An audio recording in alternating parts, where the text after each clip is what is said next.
For today's review, we are looking at Power Girl.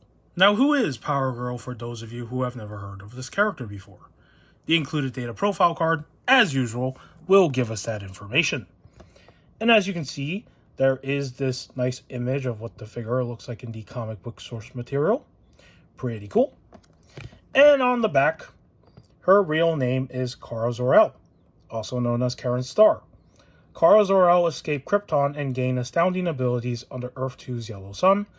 Adopted by Clark Kent and Lois Lane, she was coached by Superman, her cousin, Kal-El, and yearned to become a superhero.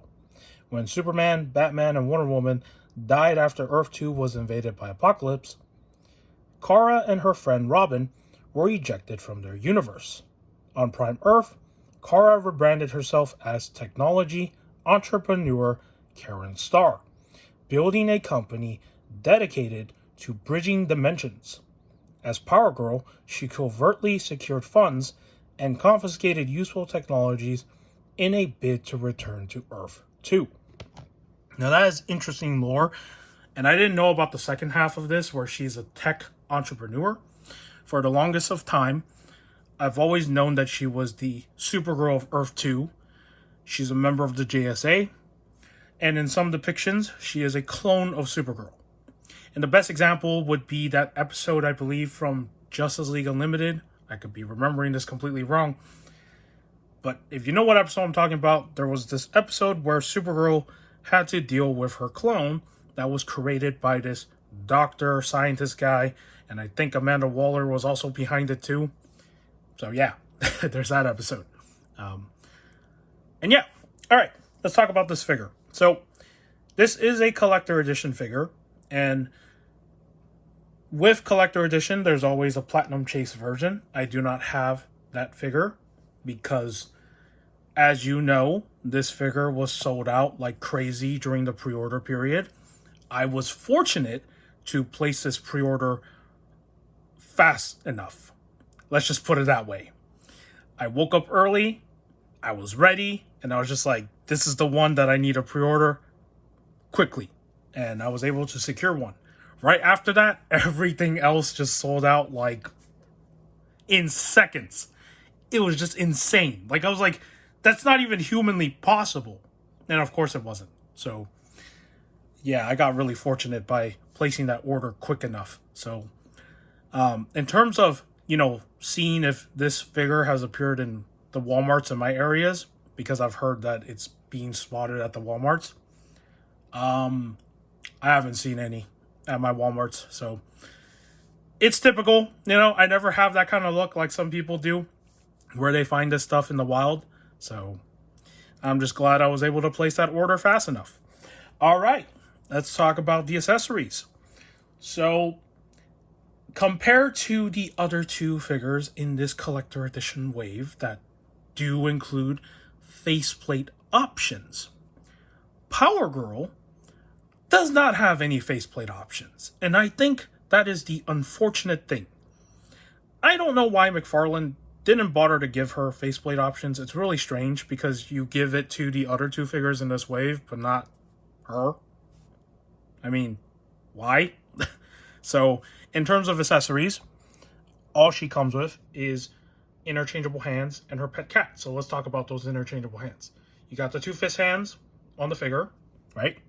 Then you got two pairs of what I would call the open gesture hands. I think that's what these are called. I usually use that as the term.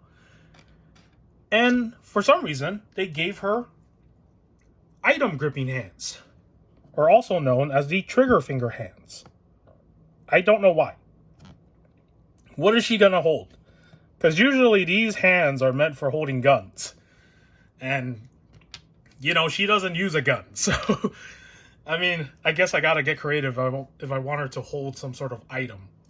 And, of course, she has her pet cat, which is one solid piece of plastic. There is no articulation on this thing, unfortunately. And what surprised me the most was this cape. It is actually made out of cloth. In the initial product images, I actually thought it was a plastic cape. I think it was because of the lighting of the images, but yeah, it's a cloth cape, so that's pretty nice. And this cat also has this lightning thing on both sides of the body, right? Here's what the face looks like. If it focuses, there we go. And I don't know the name to this cat, so if you do know the name, do share in the comments below. And that is basically all the accessories. So, yeah. All right, let's talk about the aesthetic of the figure. So, this body buck is not new. This is a reuse of the Superwoman from the Crime Syndicate build wave. So, not a new body buck, but definitely one that works. In my opinion, when it comes to reuse, it really depends on how they're reusing it. So, in this case, because this body buck is kind of close to what this source material looks like here on the image of this card, it works. So, I got no complaints with the reuse here. Sometimes a reuse can be a problem, as we've seen in a few other figures in the past. So, yeah.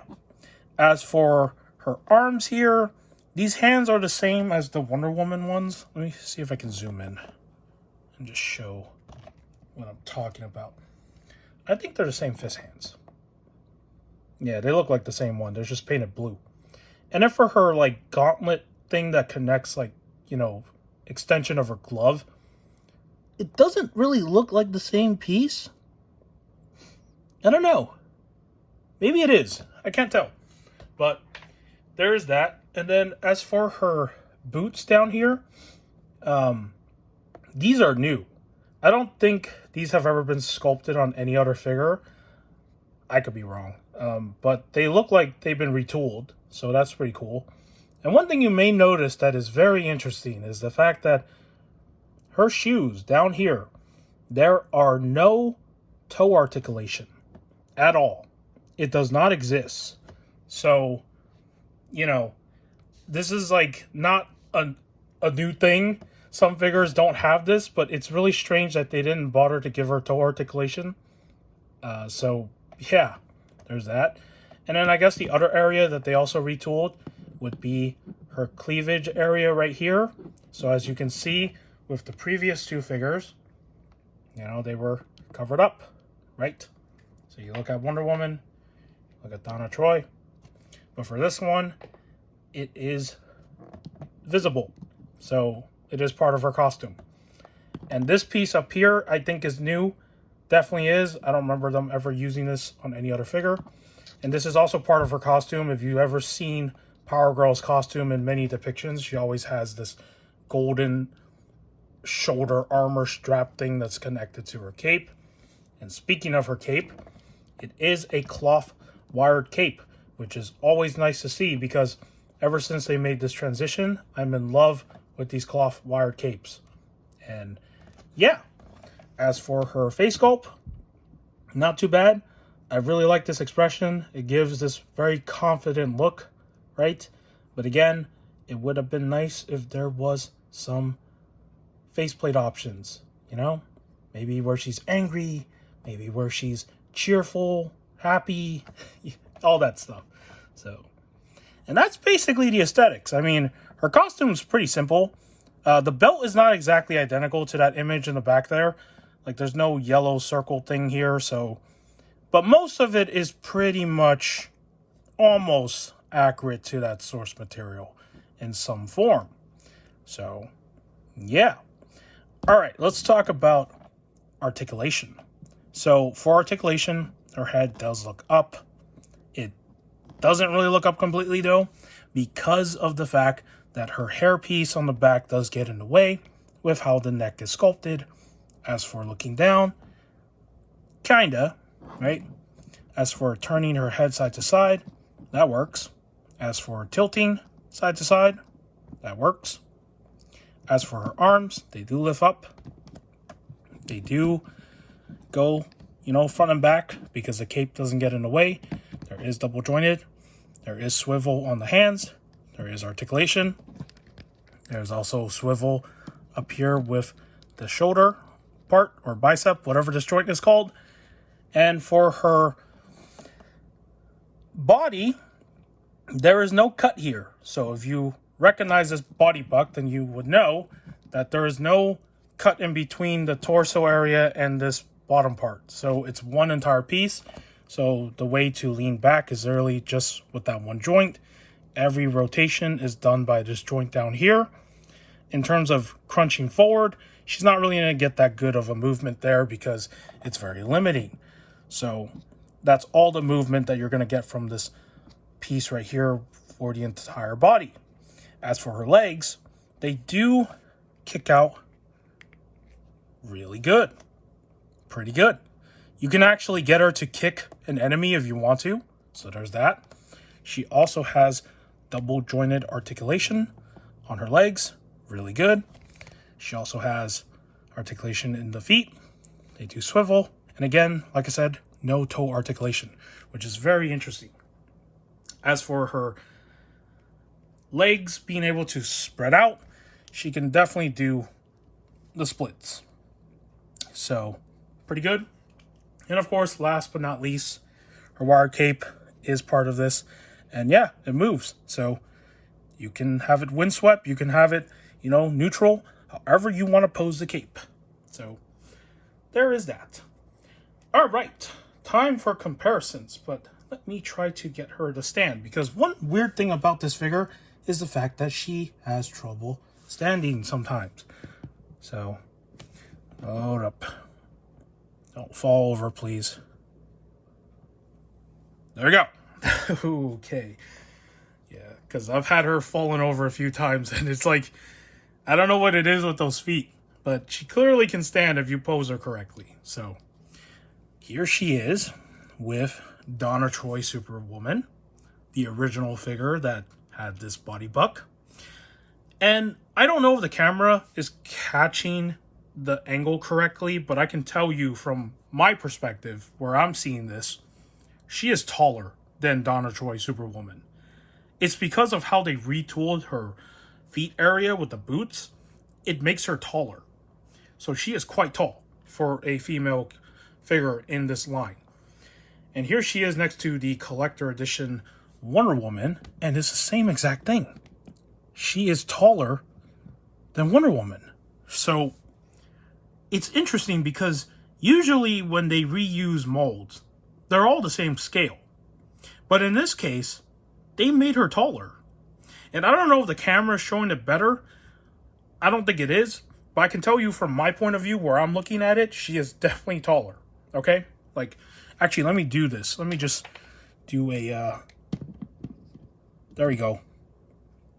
You can see what I'm talking about. Yeah, that's better. Okay, so that's like one example.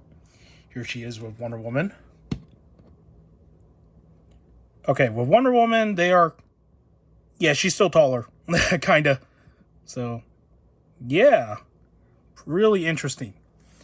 Okay, let's put those figures away. Now let's bring in some JSA characters. Because, of course, if you want her to fit with that shelf, let's have her with Wildcat here. Right, let me try to adjust that. No, don't fall, please. Okay. She just feels like she's gonna fall over anytime I do something. Here she is with Alan Scott Green Lantern. There is Commander Steel in this little corner over here.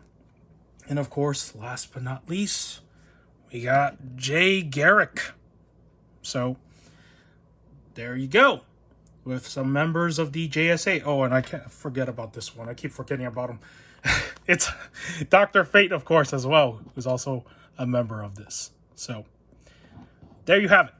So, if you're trying to build out this JSA team, you definitely need a Power Girl.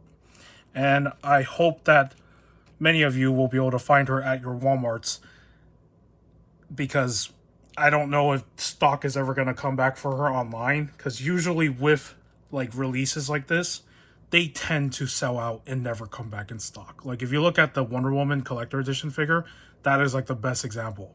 To this day, I've never seen that figure back in stock. So, yeah.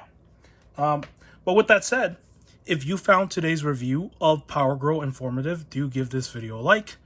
If you want to subscribe to the channel for more action figure content and whatever else I do on this channel, do give it a subscribe, but you don't have to. In the end of the day, I make these videos for fun. And with that said, take care, and I will see you in the next video.